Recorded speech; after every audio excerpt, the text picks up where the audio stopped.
د رمضان المبارک برکتی میاشت تیر شولا او د رمضان په میاشت پسې چې بیا کومه میاشت ده نو مونږ پښتانه ورته د ورکوټي اختر میاشت وایو او په عربی کې ورته د شوال میاشت ویلی شي. دې میاشت کې دوه کارونه چې دي دا سنت دي. یو په هغې کې نکاح کول سنت دي، ځکه چې زموږ د خلکو دا عقیده ده چې د دوو اخترونو په منځ کې واده کول دا سپیره وي. دا زموږ د خلکو یو رواج دی، یو رسم دی، یو خبره ده، خو د دې خبرې په شریعت کې هیڅ اصل نشته دی او دا د ځان نه یوه جوړه شوې خبره ده او دا وسنۍ خبره نه ده جوړه شوې، وسنۍ رسم نه دی، بلکې احادیث مبارکه ته چې وکتل شي نو دا رسم د جاهلیت د زمانې رسم دی. د جاهلیت په وخت کې هم دا طریقه وه چې خلکو به ویل د ورکوټي اختر په میاشت کې واده کول دا سپیره وي او نه خو هغې وخت کې هم دا رسم او دا رواج و. د دې وجې نه نبي علیه السلام د عایشه صدیقه رضی الله تعالی عنها نکاح هم د ورکوټي اختر په میاشت کې کړې وه او واده بیا هم د ورکوټي اختر په میاشت کې کړی و.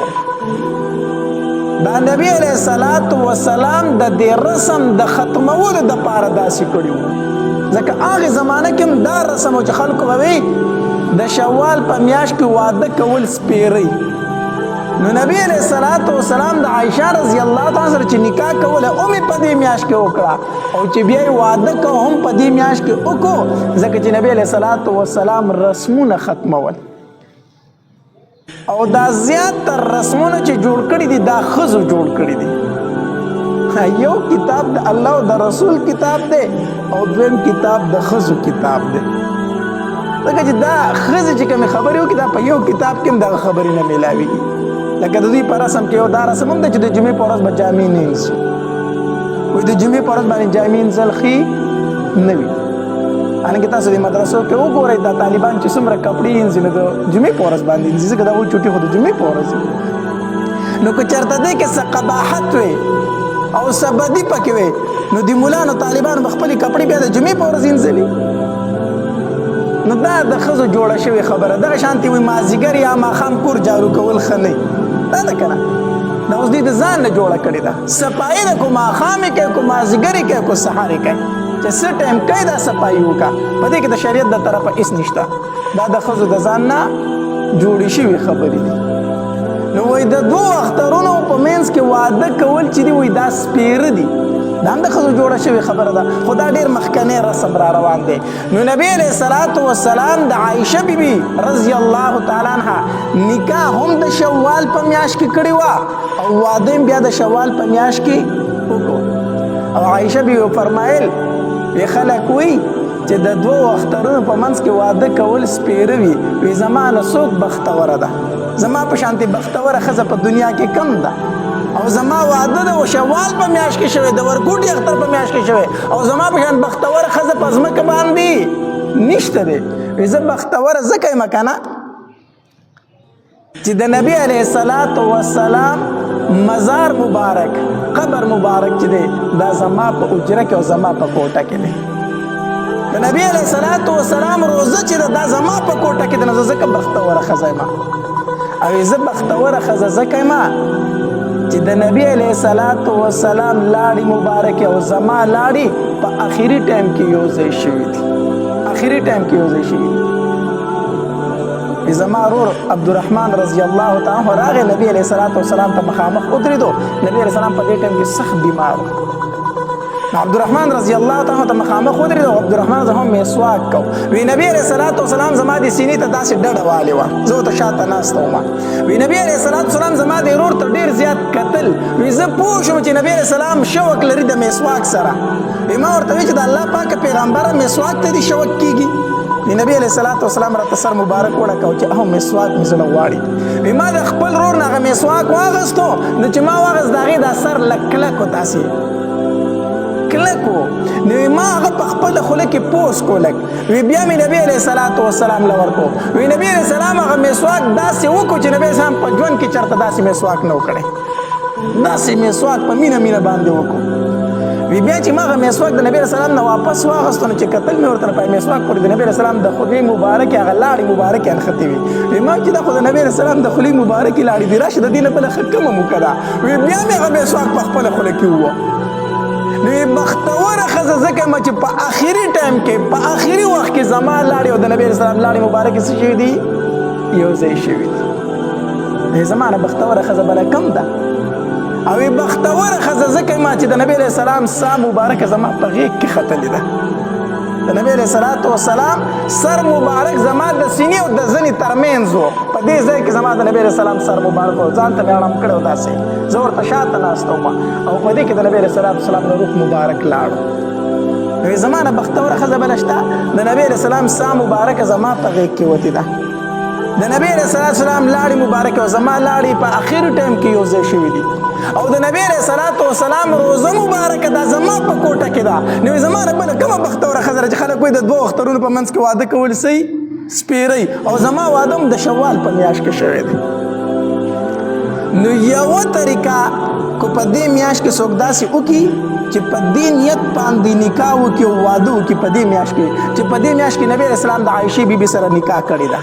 او نبی علیه السلام د دې رسم ختمولو دپاره دا نکاح کړې وه زه به هم نکاح په دې میاشت کې ځکه کوم چې زه دا رسم ختم کړم دا سنت طریقه ده او انسان ته پې ثواب میلاویږي دویم په دې میاشت کې شپږ روژې نیول دا هم سنت دی د نبی علیه الصلاۃ والسلام لکه حدیث مبارک کې راځي نبی علیه الصلاۃ والسلام فرمایي من صام رمضان ثم اتبعه ستا من شوال كان كصيام الدهر او كما قال عليه الصلاۃ والسلام د مسلم شریف حدیث مبارک ته نبی علیه الصلاۃ والسلام فرمایي چې د رمضان المبارک روزې ونیوي او بیا یې پسې د شوال په میاشت کې شپږ روزې نورې ونیوي نو نبی علیه الصلاۃ والسلام فرمایي دا داسې شو چې دی انسان ټول عمر روزې ونیوي یو روایت کې راځي لکه پوره کال روزې ونیوي پوره کال روزې ونیوي علماء لیکلي دا څنګه نو الله تبارک وتعالی د یو عمل د نیک عمل کم از کم بدله چې ورکوي نو په الله سې ورکوي دا یو نیک عمل کو پکار خدا رچ تا ته یو نیک میلو شکنه لیکن الله تبارک وتعالی د یو نیک عمل بدلی په سو سره ورکي په الله سره یو نیک عمل دیو کو الله تبارک وتعالی یو نیک نه درکې یو په الله سي درکې کم از کم او بیا چې به څومره اخلاص زیاتیږي نو دومره غنی کوي سی واقعي حتی در دې پورې چې وو سو ته ورسي نیکی دی یو کړه الله تبارک وتعالی بدله په سو درکې په وسو باندې هغه بیا په اخلاص باندې دا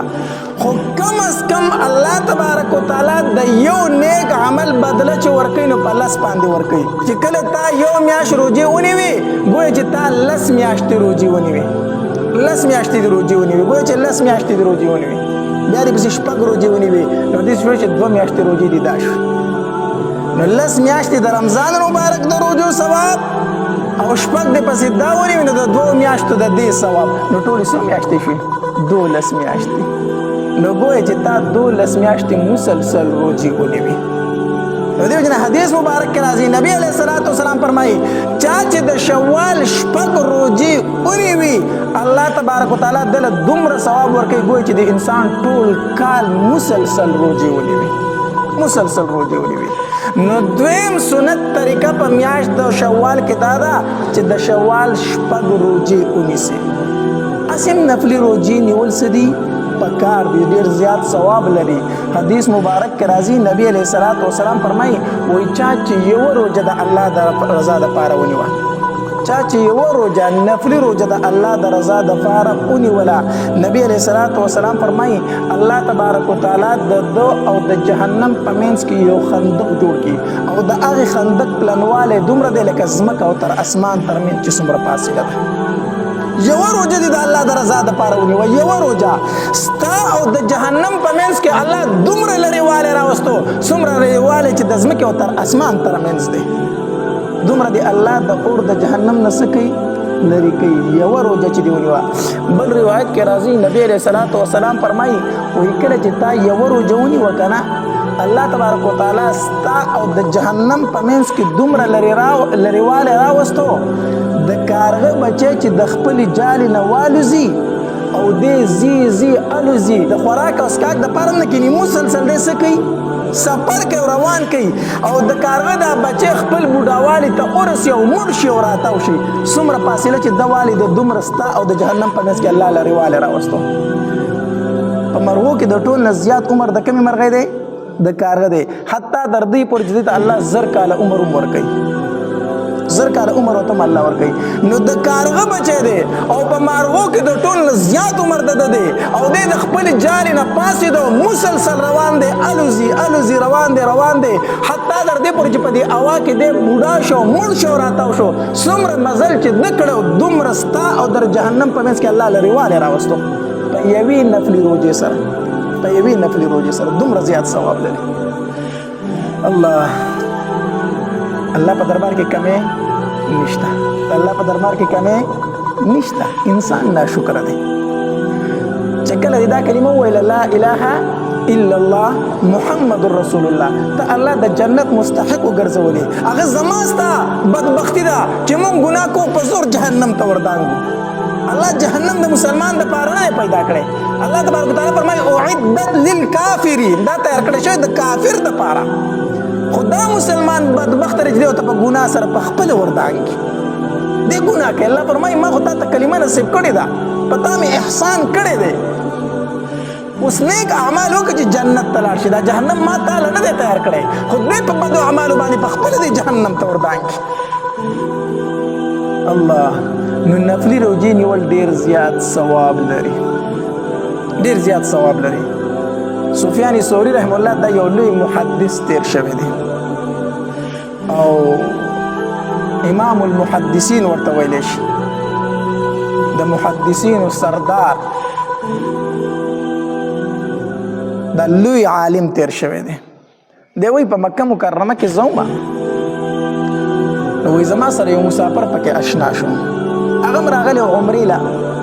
بیا به زما سره یو ځای ګرځېدو نو چې ما به طواف هم کوو هغه به راسره هم طواف کوو زه به چې نفلو له تلم هغه به راسره هم تلم ملګرتیا یې راسره جوړه کړه نو په مکه مکرمه کې به موږ عبادات کول او دا سفیان ثوری رحم الله څه معمولي سړی نه دی ښه د ده متعلق عبدالله ابن مبارک رحم الله لیکلي دي وایي دا سفیان ثوری رحم الله چې وفات شو ما په خوب کې ولیدو چې په خوب کې مې ولیدو نو په داسې حالت کې مې ولید چې دی د نبی علیه الصلاة وسلام او د صحابه کرامو په منځ کې ناست دی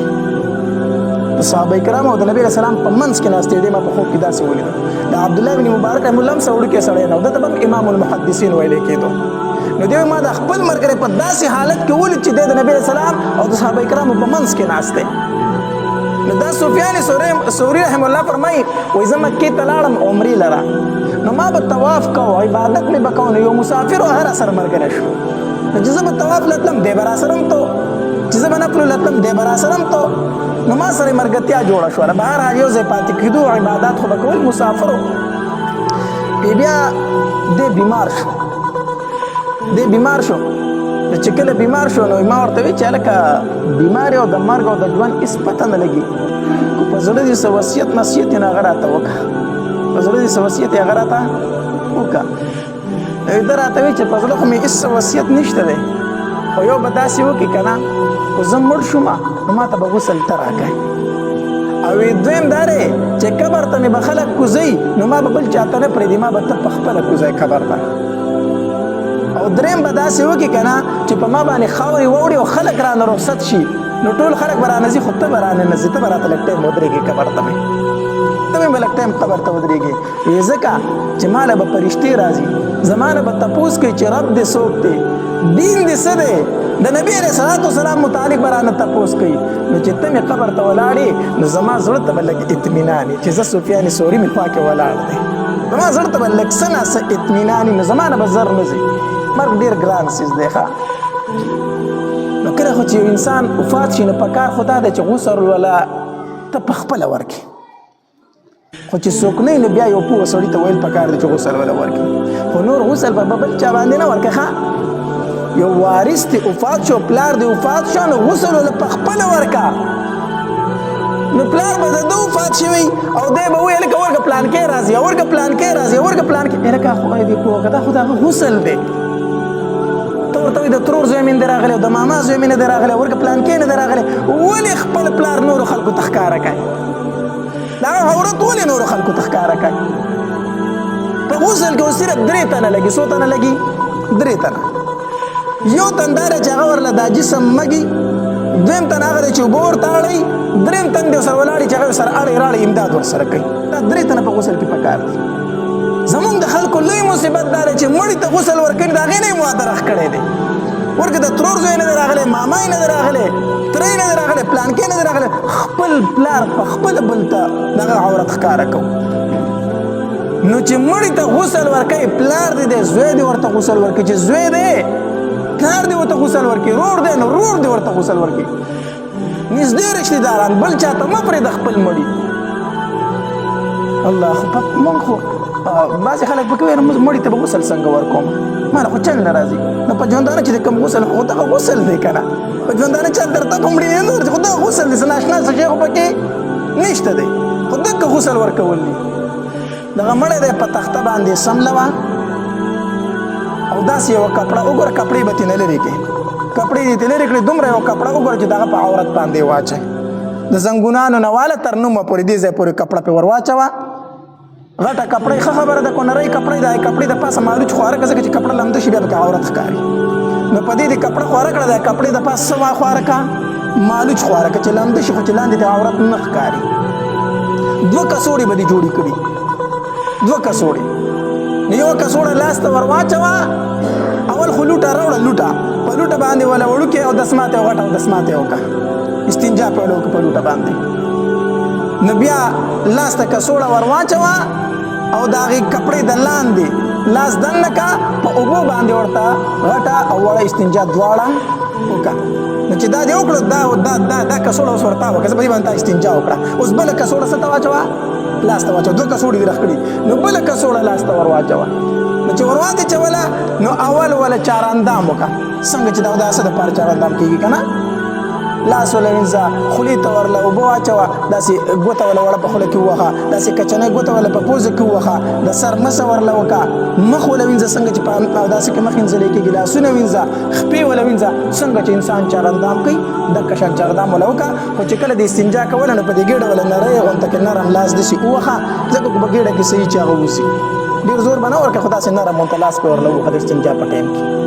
صحیح شو؟ چاراندام دې ورله وکړو. پکار خو دا ده چې کومې اوبه درته پرتې دي پای کې دي د بیرو پاڼې اچولي او کافور دي پکې اچولي.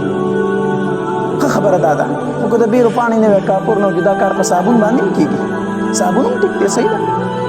نو اول وله په سر باندې اوبه ور واچوه، یو ځل دې اوبه ور واچولې خو سر لوند شو، نو بیا پې صابون ووهه، نو په 3م ځل پې اوبه واچوه نو سر نه پې صابون لاړ شي. دکه رنګې په ښي طرف ورته لومبې اوبه ور واچوه، بیا ورته په ګس طرف باندې اوبه ور واچوه، 3 پېرې پې داسې اوبه ور واړوه. غسل وشو، څه پکې شته نور؟ دې کې نور څه شته؟ نو خپلو مړو ته په خپله غسل ورکول پکار دي، بل چا بل څوک مه راوله خپل مړي غسل، دغه عورت بل چاته مه ښکاره کوه. نو یې ما ته یې نصیحت دا کړی و چې زه مړ شم نور مې څوک نشته دی، ما خو نور څوک شته دی نه، مسافر یم، نو غسل به راته ته راکوئ. او دویم دا دی چې قبر ته مې به ته کوزئ. او دریم دا دی چې خلک را باندې خاورې واړئ، نو زر رانه مزه لږ ټایم راته ودرېږي چې ما ته لږ انس حاصل شي ستا د وجې نه. ما نه به سوال جواب کېږي نو چې ته راته ولاړې زه به خوشحاله یم. به هر حال په دغې طریقه باندې هغه ما دفن کړو، خلک ترې لاړ، زه ورته ولاړم، رالمه خفه ومه ډېر زیات چې مسافر و، همونږ خاورو ته وسپاره، پته نه لګي چې کور کې به یې څه حالت وي. خفه ومه وده شومه چې وده شو نو دې مې ولید په خوب کې دا ملګری خپل دا مسافر ملګری په خوب کې ولیدو ما ورته وی چې الله در سره څنګه معامله وکړه ما ته وی چې سفیان کو ته زما ته نور مو ودرېږه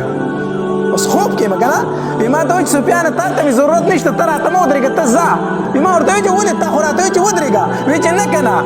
زه چې په څومره ژوند مې تېر کړی دی کنه ما د شوال د میاشتې دا 6 ورځې نه دي پرېښي ورکوټي اختر د میاشتې دا 6 ورځې ما په خپل ژوند کې چېرته نه دي پرېښي دا ما نیولي دي خو چې څنګه زه دفن شوم فرشتې رالنالې الله تبارک وتعالی ورته وفرمایل دته څه مه وایې دته څه مه وایې د د شوال 6 ورځې چېرته په ژوند کې نه دي پرېښي د دې د برکته ما دې بخلی دی نو سفیانه تا ته مې ضرورت نشته زما هغه 6 ورځې په کار رالې نو دا مې درته وایي چې دې میاشت کې دا 6 ورځې څه لري ډېر زیات ثواب لري ډېر زیات فضیلت لري دا خامخا نیسئ بیا په کومه طریقه باندې ونیسي یو ځای پرله پسې نیول دي ځان ځانله نیول پکار دي نو غوره خبره دا ده چې یو ورځ روژه نیسي او یو ورځ کوجه کوي هم که یو سړی پرله پسې نیسي هم جایز دي که یو سړی پکې 3 او 4 او 5 ورځې وقفه کوي هم جایز دي خو په دې میاشت کې صرف 6 روژې پوره کول غواړي که یو پرله پسې نیسي که یو ورځ کوجه کوي یو ورځ نیسي او کو 3 او 4 ورځې کوجه کوي او بل روژه نیسي په دې طریقه باندې 6 روژې خو چې په دې میاشت کې 6 روژې څه شي پوره شي ډېر زیات ثواب لري کله نیولې پکار دي نو د اختر په ورځ نه نیولې کېده د اختر ورځ چې تېره شو د هغې نه بعد یې ته نیولی شي د دې میاشتې د ختمېدو پورې مونږ ته اوس هم وخت شته د نیولی شو پکې په چا باندې قضا روژې پاتې دي د رمضان المبارک روژې پې پاتې دي فرض روژې دي نو که یو سړی بیمار او د بیمارۍ د وجې نه ترې روژې پاتې شوي دي او اوس څه ناڅه صحت مونږ تېرې او بیا یې د بیمارۍ پته نه لګي چېرې یو څو ورځې صحت مې مونږ تېرې کېدای شي بیا بیمار شم نو هغه فرض روژې دې ړومبې ونیسي ښه ځکه چې د بیمارۍ هېڅ پته نه لګي الله دې نه کړي که چېرته وفات شي نو دغه روژې به پسې به پاتې شي صحیح ده ها که یو سړی داسې دی چېرې بیمار وم خو اوس مې صحت مند دی الحمدلله ښه یم ټیک شو نو دغه فرض روژې دې وروسته ونیسي خو لومبی دې د شوال د میاشتې دا روژې ونیسي یا زنانه دي د رمضان المبارک روژې پې پاتې شي د هغې په ذمه باندې اکثر روژې د زنانو په ذمه پاتې کېږي نو هغه وایي مولي صاحب زه فرض روژې لومبی ونیسم که دا نفلي روژې لومبی ونیسم زه ورته هم دا نفلي روژې لومبی ونیسه دا نفلي روژې لومبی ونیسه ځکه دا روژې په دې میاشت کې نیول شي بیا نه شي نیولو او ستا هغه فرض روژې خو روغ کال بیا نیوي شي نو دا 6 روژې لومبی ونیسه بیا چې د کله خوښه شي فرض روژې در باندې پاتې شوي هغه نیسه ځکه چې دا په دې شوال کې نیو شي وروسته خو بیا نه شي نیول که نه بیا نشي نیولم نو به هر حال یو خو دا دی چې د شوال د میاشتې دا 6 روژې ونیسئ ډېر زیات ثواب لري ډېر زیات فضیلت لري